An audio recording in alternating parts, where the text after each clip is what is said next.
To hot topic. Andhra Pradesh రాజకీయాల్లో మళ్లీ రాజధాని యుద్ధం మొదలైంది. అమరావతిని ఏకైక శాశ్వత రాజధాని గుర్తిస్తూ కేంద్రం తెచ్చిన బిల్ లోక్సభలోని ఆమోదం పొందింది.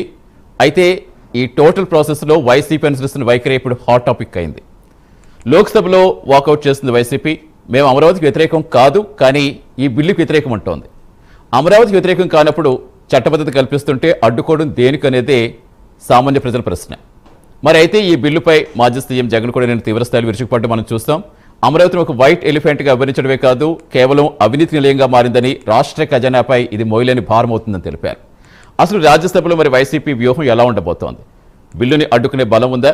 రాజధాని సెంటిమెంట్ రాబోయే స్థానిక సంస్థల ఎన్నికల్లో ఎలాంటి ప్రభావం చూపుతుంది? ఈ బిల్లు ఎవరికి ప్లస్ అవుతుంది, ఎవరికి మైనస్ అవుతుంది? ఇవే అంశాలపై హాట్ టాపిక్ కంటిన్యూ చేద్దాం. హాట్ టాపిక్లో మనతో పాటు జాయిన్ అవుతున్నారు బండారు రామ్మోహన్ గారు, సీనియర్ రాజకీయ విశ్లేషకులు మనకి జూమ్లో అందుబాటులోకి వచ్చారు. సయ్యద్ రఫీ గారు, టీడీపీ అధికార ప్రతినిధి, సీనియర్ నాయకులు మనకి జూమ్లో జాయిన్ అయ్యారు. చిట్ట విజయభాస్కర్ రెడ్డి గారు, వైసీపీ మాజీ జిల్లా గ్రంథాలయ చైర్మన్, మనకి జూమ్లో జాయిన్ అయ్యారు. కాసేపట్లో వెంకట్రాయలు గారు జనసేన నుంచి జూమ్లో. Welcome back to hot topic. S Rammohan గారు, సెక్షన్ 5 గురించి మాట్లాడుతున్నారు. మీరు కంటిన్యూ చేయండి 2 నిమిషాల తర్వాత మళ్ళీ నేను వైసీపీ టీడీపీ క్లాస్ 2లో సతీష్ గారు ఏముంది, ఆనాడు 10 ఏళ్ళు ఉమ్మడి రాజధాని కట్టుకుంటది. ఆ 10 ఏళ్ల వరకు ఉండొచ్చు, తర్వాత మీరు రాజధాని కట్టుకున్న తర్వాత 5 గంటే అర్థం కాదు. కాకపోతే అసెంబ్లీ తీర్మానం చేశారు, 2015లో అసెంబ్లీ తీర్మానం చేశారు. ఏమని?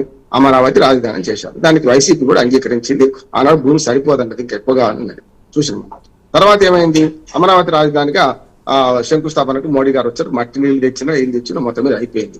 శంకుస్థాపన చేసిన తర్వాత తెలుగుదేశం పార్టీ ఏం తప్పు చేసిందంటే, ఎక్కడ వచ్చే 5 ఏళ్ళు మాది అనుకుంటే సరిపోదు, ఏం కాదు, వచ్చే 10 ఏళ్ళు 15 ఏళ్ళు మాది అని ఒక రకంగా చెప్పాలంటే అమరావతి నిర్మాణంలో కొంచెం ఆలస్యం చేశారు అంటున్నాను. మొత్తం ఏం చేయలేదంటే అది ఇంకోటి తాత్కాలిక భవనాలు అనే మాట ఒకటి అనడం వల్ల శాశ్వత రాజధాని కాదనే అభిప్రాయాన్ని అటు పార్టీలలో ప్రజలలో నెలకొల్పే ప్రయత్నం చేశారు.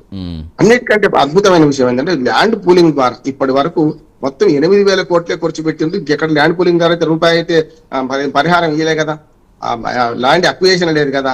వైసీపీ లెక్కల ప్రకారం 5,000 అప్పుడు, ఇప్పుడు 3,000 కోట్లు ఖర్చు పెట్టారు, 8,000 కోట్లు ఖర్చు పెట్టింది. మరి 2 లక్షల కోట్లు ఎక్కడి నుంచి వస్తున్నాయి? 8,000 కోట్ల ఖర్చు అంటే 2 లక్షల కోట్లు ఎక్కడి నుంచి వస్తున్నాయి? ఈ చట్టం ఎందుకు లోపంగా ఉందంటే, మీరు ఎట్ అమరావతి అని అప్పటి నుంచి రెట్రాస్పెక్టివ్ అంటున్నారు. అది తప్పు అంటున్నారు. రెట్రాస్పెక్టివ్ అంటే టీఏలో లేకపోతే అంతకుముందు ఏదైనా ఉంటే అంతకుముందు నుంచి వర్తిస్తే అంటే చెల్తుంది. కానీ ఇది ఆనాడు అమరావతి ఊరు లేదు, పేరు లేదు కదా. ఆనాడు ఆరు లేదు, చూలు లేదు, కొడుకు పేరు సోమలింగం అన్నట్టు అమరావతి ఆనాడు నుంచి ఎట్లయితుంది? అయితే బీతి ఎప్పటి నుంచి కావాలి? శంకుస్థాపన చేసినప్పటి నుంచి కావాలి. అది కూడా కరెక్ట్ కాదు. ఎప్పటి నుంచి కావాలి? రాజధాని మార్చి మొట్టమొదటి అసెంబ్లీను మనకు సెక్రటేరియట్ ప్రారంభించిన రోజు ఉంది కదా, అక్కడి నుంచి ప్రారంభం కావాలి. అక్కడి నుంచి అమరావతి లెక్కే. ఎందుకంటే ఆనాడు టీడీపీ ప్రభుత్వం మొదటి టర్మ్ లో వాళ్ళు అక్కడి నుంచి పరిపాలించారు. జగన్మోహన్ రెడ్డి గారు కూడా 5 ఏళ్లు తాడేపల్లి అక్కడి నుంచి ఎక్కడైనా అన్నారు, 3 ముక్కలాట అన్నారు. 3 ముక్కలాట నేను వ్యతిరేకించిన తప్పన్నాము. అదంతా వేరు 4-5 ఆర్టికల్స్ కూడా రాసిన ఆ మధ్యన 3 ముక్కలాట ఎందుకు ఆడొద్దని. చివరికి ఏమవుతుందంటే ఇప్పుడు 3 ముక్కలాట కాస్త 3 బాట మన మావి కాడికి వచ్చేసారు కదా. అందుకనే వైసీపీ వాళ్ళు అర్థం చేసుకుంది ఏంటంటే, మెల్లమెల్లగా ప్రజల అభిప్రాయాన్ని మన్నిస్తూ మేము అమరావతికి వ్యతిరేకం కాదు అంటున్నాం. నెంబర్ 1. రెండో చెప్తాను, అమరావతికి వ్యతిరేకం కాదు అనుకుంటూనే దాని మీద అమరావతి మీదనే మేము మన రెఫరెండం పోదామంటే ప్రజలు తీర్పు ఇచ్చింది కదా, మంచి చెడు తీర్పు ఇచ్చింది. దాని తర్వాత ఇప్పుడు ఏంటంటే అమరావతి వ్యతిరేకం కాదని మిథున్ రెడ్డి గారు అంటారు. ఇక్కడనేమో అమరావతి ఉంటుందా పోద్దా కానీ మావి కానీ అంటున్నారు. ఈ కొత్తగా ఎందుకు అంటున్నాను నేను, ఇప్పుడు ఆల్రెడీ విజయవాడ మన గుంటూరు మధ్యన రాజధాని ఉన్నది. ఇప్పుడు సిఆర్డీఏ పరిధి ఉంది కదా. ఒకనాడు హైదరాబాద్ నగరమే రాజధానికి ఉండేది. హైదరాబాద్ సికింద్రాబాద్ 2 జంట నగరాలు. ఆ తర్వాత ఏమైంది? వాళ్ళ ఔటర్ రింగ్ రోడ్డు విస్తరించింది, వాళ్ళ రీజనల్ రింగ్ రోడ్డు విస్తరిస్తుంది. పోయినా కొద్ది పెరుగుతుంది, దాన్ని ఎవరు కాదన్నారు కదా అంటున్నారు. హైదరాబాద్ రాజధాని అంటే హైదరాబాద్ అంటారా, లేకుంటే హైదరాబాద్ సికింద్రాబాద్ అని మన బస్సు నెంబర్లు చదువుకుంటూ పోతారా? పోరు కదా. ఇక్కడ నేను ఇప్పుడు మొదలు టీడీపీ వాళ్ళని అడిగేందంటే, ఈ సవరణ బిల్లులో ఆనాటి నుంచి అంటే రెట్రాస్పెక్టివ్ అంటే అది చెల్లదు, రేపు కోర్టుకు పోతే పోతుంది అంటున్నాను. నెంబర్ 1. రెండోది ఏమంటున్నానంటే, ఇప్పుడు ఏదైతే తీర్మానం చేసింది కదా, ఈ తీర్మానం తర్వాత మార్చకూడదని ఏం లేదు కదా. గతంలో ఇదే బీజేపీ వీళ్ళు 3 రాజధానులు అన్న 3 ముక్కలు ఆట ఆడుతుంటే హైకోర్టులో ఏం మన అఫిడవిట్ వేసింది? రాష్ట్రాల ఇష్టం అన్నదా లేదా? రాష్ట్రాల ఇష్టం అని అప్పుడేసి ఇప్పుడు మన రాష్ట్రాల ఇష్టం అని చెప్పి మళ్ళీ ఇప్పుడు అంటే మా కాదు ఇప్పుడు మేము చట్టం చేస్తా అంటే ఎట్లా అంటున్నాను. విభజన చట్టం 2014 ఫిబ్రవరి 18, 25 నాడు జరిగిన చట్టంలో ఎక్కడ అమరావతి అని పేరు లేదు. అక్కడి నుంచి అమలు అయితే అంటే చెల్లదు ఒకటి.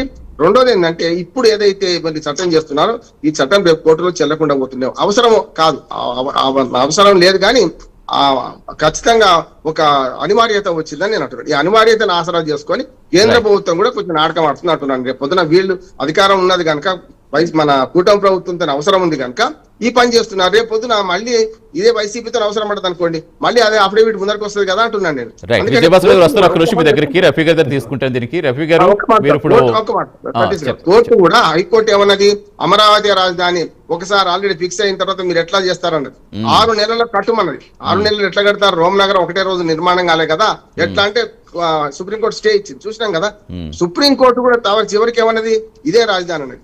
నా ఉద్దేశం ఏంటంటే మావిగాన్ అనే మాట తప్పు, వైసీపీ మరొకసారి తప్పు చేస్తుంది. ఈ మావిగాన్ అనే మాట వల్ల ఇంకా నష్టం చేస్తుంది, వాళ్ళు నష్టం అవుతారు. రేపు 2029 ఎన్నికల్లో ఇది వాళ్ళకి శాపమే అవుతా అంటున్నాను నేను.